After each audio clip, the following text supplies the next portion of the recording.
It was hard to believe anything other than a missile caused this explosion after takeoff. Yet Iran insisted for 3 days there'd been a technical failure on board. It even accused Western governments of psychological warfare for blaming the fireball on an Iranian surface-to-air missile. Then, this morning, the country performed an extraordinary U-turn. Ukrainian Flight 752 was flying from Imam Khomeini Airport, and while turning it neared a sensitive Revolutionary Guards base. In the circumstance, the aircraft was unintentionally hit due to human error, causing unfortunate casualties of dear compatriots and the loss of a number of foreign nationals.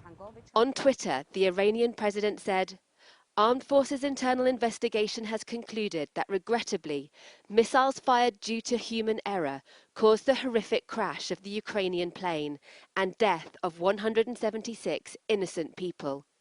Investigations continue to identify and prosecute this great tragedy and unforgivable mistake." The mea culpa came hours after Canada urged Iran to come clean. 57 Canadians are among the passengers who died. Canada's objective throughout this process are very, very clear. Closure, transparency, accountability, and justice. Iran's admission came with a sting.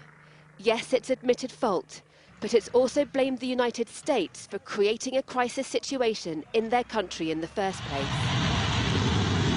Hours before the tragedy, Iran's military had been launching missiles against US targets across the border in Iraq. They were avenging the killing of their top general in a US drone strike.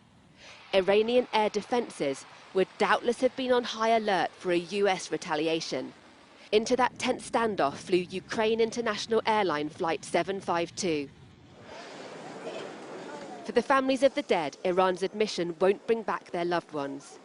But they may well want now to seek compensation from Tehran. The wife of the pilot had begged her husband not to fly in a war zone. Did you feel nervous because you knew the situation on the ground and you knew your husband was flying? Did you feel nervous on that morning? Конечно, были какие-то предчувствия. Их было много. Я просила его не лететь, я просила его не делать этого. Но он сказал фразу, которую, уже ее не вернешь. Он сказал, если не я, то никто более. Если я есть в наряде, значит рейс есть, рейс запланирован, и я лечу. Я его просила остаться.